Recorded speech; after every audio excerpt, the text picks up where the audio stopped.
band variable. The seconds here is 5,000. The derivative is set for 0, and you'll notice that it's in manual mode right now. I'm going to start the program, and when the program starts, you'll notice that it's going to be recording everything.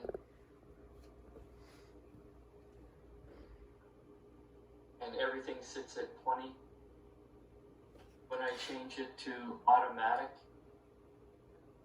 you'll notice that the unit stays at 20 still, which means that the error between the set point and the process is 0. Now this is specific to his design of this particular simulation so that we can do some experiments. Now, what we are required to do as a part of this lab is to change the set point from 20 to 40. And you'll notice when I do that, the set point changes, but also the controlled output changes. And if we take a look at our graph, we can see that the set point changed from 20 to 40, and that delta change is 200 or 20 is 20%. And if you look at the controller output, it changed from 20 to 30, so it really only changed by 10%. And to calculate the gain, the K factor of that particular incident, we would take the change in output, which was 10, and divide that by the change of input, which is 20, and that gives us a gain of 0.5, a K factor of 0.5. If we go and take a look at the actual lab that we're filling in, we're having a proportional band set to 200, and the calculated controller gain is the output, change in output divided by the change of input. So really then we're looking at a gain of 0.5. If we move on to the next one, to 150, just as an example,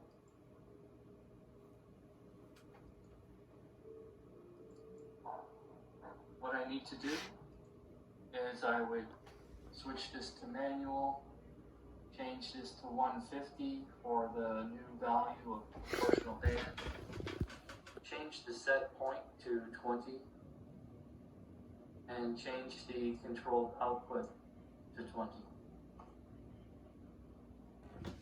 I can then push auto to start it again. If I take a look, I can see that both values are starting at 20%. I will initiate a step function by changing the set point from 20 to 40. You'll notice that you can see the change take place immediately, even right here in the output control variable. And over here you can see, again, this gain is higher than the previous gain. This was 0.5. This gain is going to be a change of 20% divided by a change of 1.5%, which is 15% change, which would be 75%,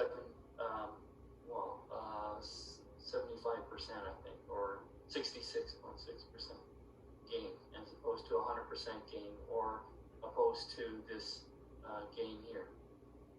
So in all those increments, you go through the whole graph.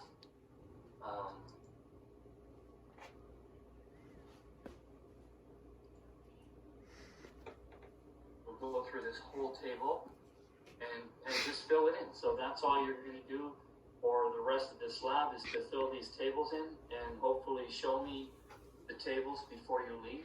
It won't really take that long. So let's take a look at the integral tables to help you understand better what to describe, the integral section is going to be 50. The proportional band is going to be 20. So what we can do is go back to sharing on my other screen here. So I'm going to turn off the automatic manual control. I'm going to put the set point back to 20. And I'm putting the controlled output back to 20. I'm going to change the proportional band back to 200. And the integral time, he would like it set to 50, I believe. I will just double check that. 50 seconds. I'll then put it to auto, and nothing really happens. The system is somewhat balanced, so as you can see, it still sits around 20. What we're asked to do is to change this from 20% to 40%. And what you saw is an immediate change here. Let's go take a look.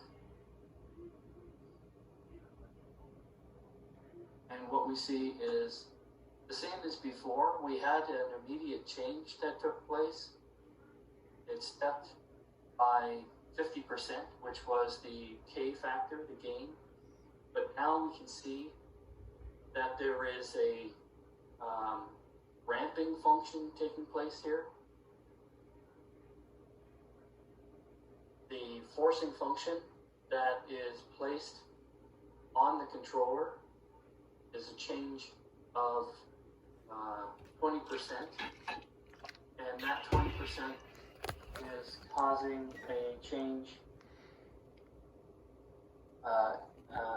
through the gain factor of 50%, which is, or 10% change from 20 to 30. But with that 20 to 30 change, it's also causing the output to change. Now, what you would write is that there seems to be a linear change in the output of the controller, and that linear change happens at a certain rate. I'm just looking quickly at the graph, and it looks to me like it's changing at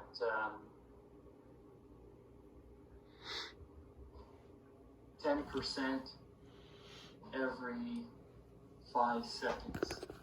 So I would write down that it's a linear ramp, and the ramp is changing at a percentage of, or changing at a rate of 10% every 5 seconds.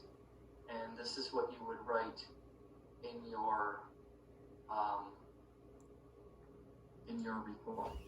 So looking back to the instructor's table here, you would write down that the integral is 50 seconds, the percent band is 200, and what you witnessed when you did a step function is you witnessed a step of this proportional band of 200%, and you also witnessed a ramping function related to this that was at a rate of 10% every 5 seconds.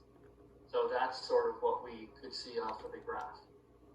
Now the next one, we're asked to take a look at the controller and derivative that would take place. This table has a label mistake in it. This should be derivative and not integral, so it's just an oversight on the instructor. He's also set us up with a proportional band of 200 again, with the maximum integral back at 5,000, and he wants us to look at the derivative time of 10 seconds. So if we were to go back and take a look at that,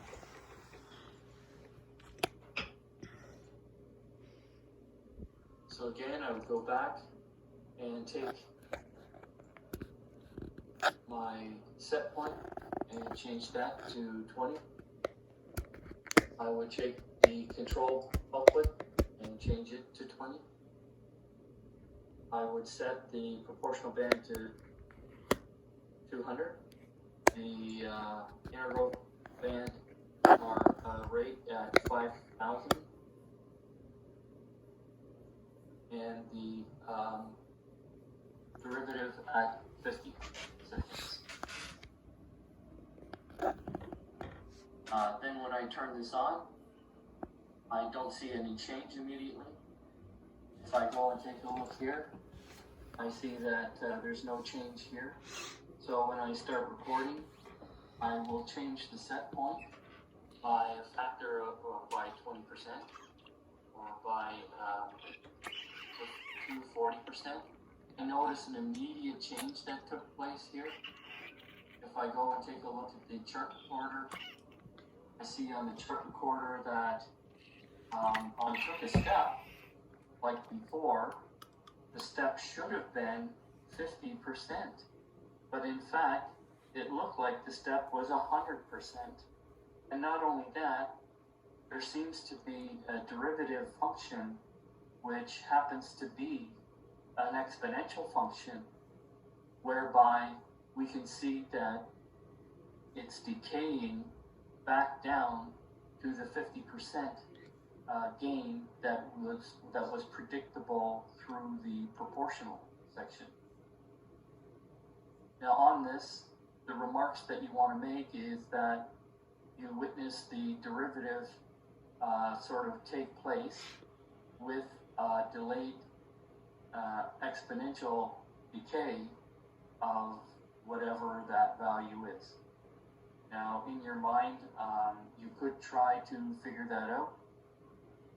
If we were to look at, we're at 40 and we're going to 30 and we want 60%, which is about here somewhere. If you can see my little arrow on my X, if I wanted to measure that 63%, then how much time would that be?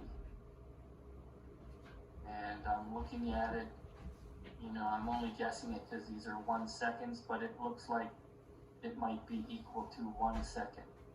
So the time constant for this would be 1 second.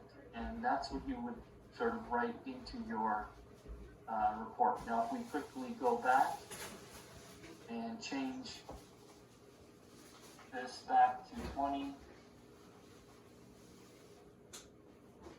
and this set point to 20, and he wants us to go from 50 to another value of 5.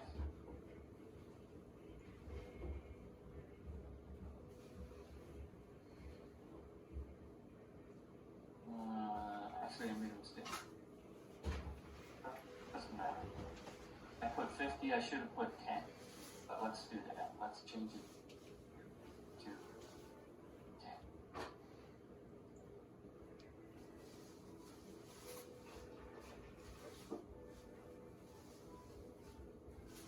I take a quick look.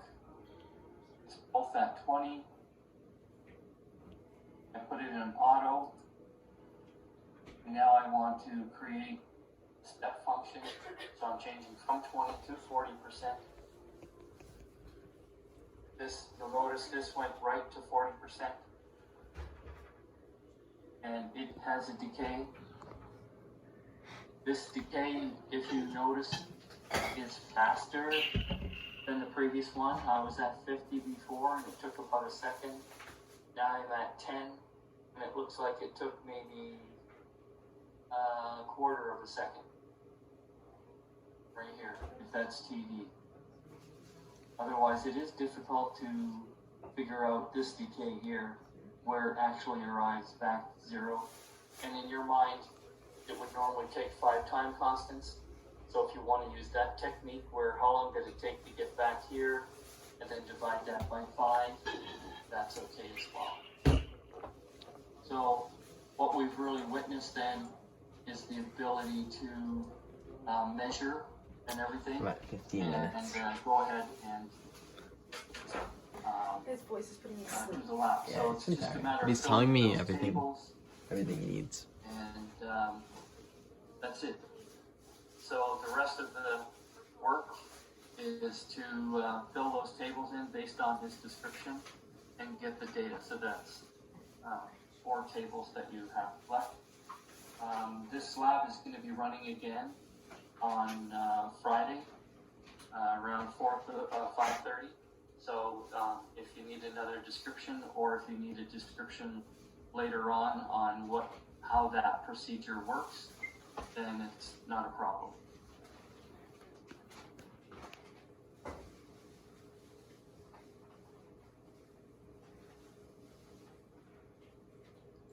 Okay, thank you.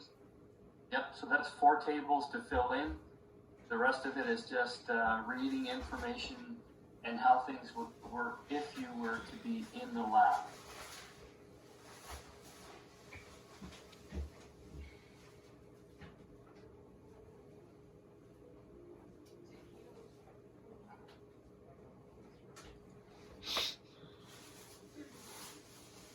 I think I have to quit now and join the lab on Friday. Okay. That's okay. Yep. See you soon. Yep.